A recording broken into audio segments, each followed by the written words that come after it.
I'm a public commuter because I ride MRT, LRT, and buses to go to work.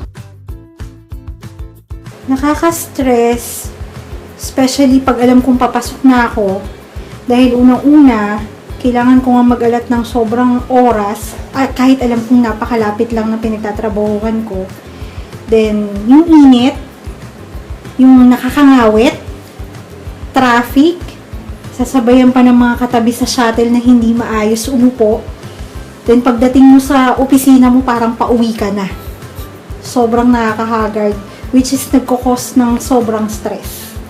Umaga yung pasok ko, tapos ang dami kong kasabay pumasok mga estudyante, tapos yun ba yung nag-work, may mga kagawa ka syempre sa jeep.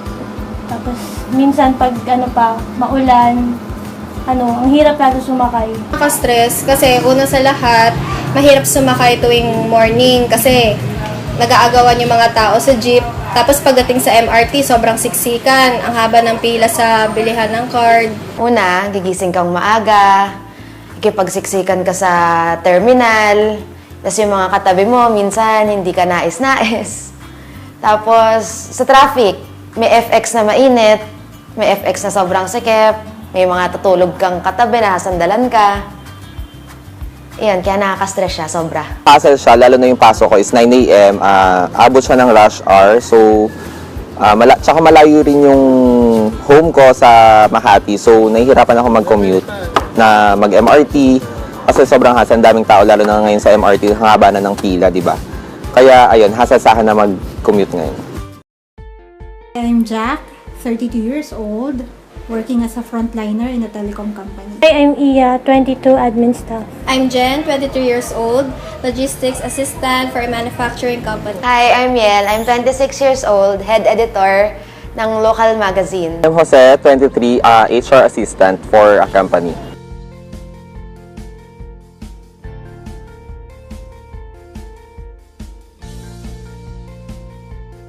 Sobrang nakaka-apekto kasi yun nga, papasok ka pa lang pero feeling mo pagod ka na. Ay, aalis ako ng bahay, maayos, presentable, tapos sa biyahe, uso. Then, kailangan mong i-shift yung mood mo dahil as a frontliner, kailangan humarap pa rin ako sa kliyente ko na napaka-presentable ko kahit na dugyot na ako sa sobrang hassle mo sa biyahe. Kaya pagdating ko sa office, haggard. Minsan nakikiharap ako sa mga kliyente namin. Tapos, yun yung hindi ka na presentable tingnan. Naapektuhan kasi pagdating ko sa work, agad ako pagod. Siyempre, dahil sa pag-commute, siksikan sa MRT. Minsan, di maiiwasang maapektuhan yung work mo kasi stress ka na sa biyahe, tapos stress ka pa sa pagdating mo sa trabaho, daming problema, daming kliyenteng makulit. Sa ngayon masasabi kong naapektuhan yung work performance ko sa trabaho kasi dahil nga sa pagko-commute, dahil sobrang stress, tsaka pagod, at tsaka hassle din kasi yung pagko-commute ngayon kasi yun nga, dahil sa sobrang tao, ang dami kong late sa trabaho. Ganun. Pati yung energy ko sa work naapektuhan. Umaga pa lang, wala na agad energy. Tapos, yung mga katrabaho mo, di rin nakikikooperate. Kaya minsan nakaka-apekto talaga yung stress sa commute. Tsaka pag rush hour nga, yun, nalilate ako dahil nga sa sobrang layo nung bahay ko sa trabaho.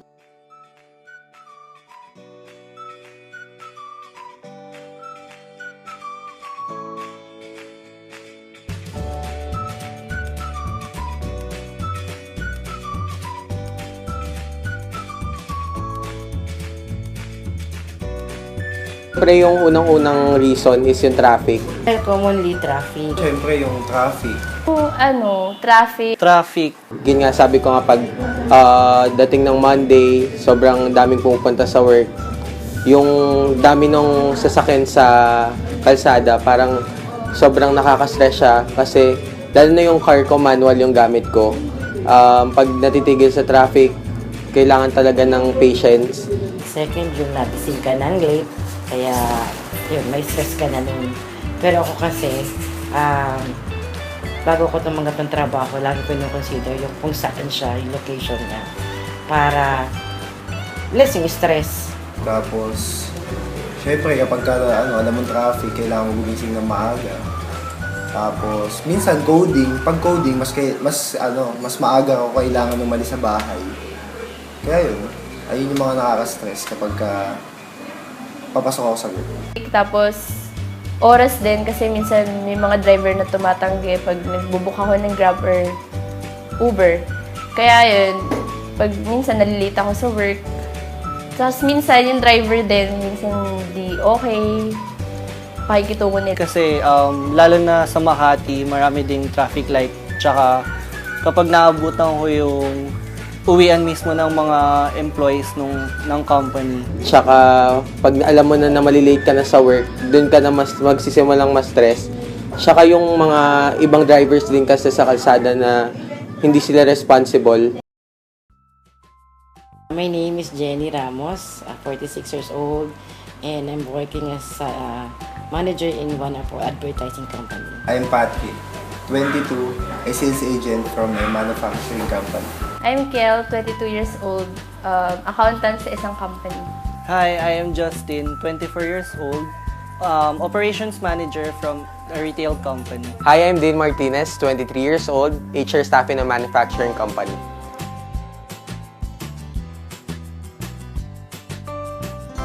Malaki posibilidad na maapektuhan ang trabaho sa mga traffic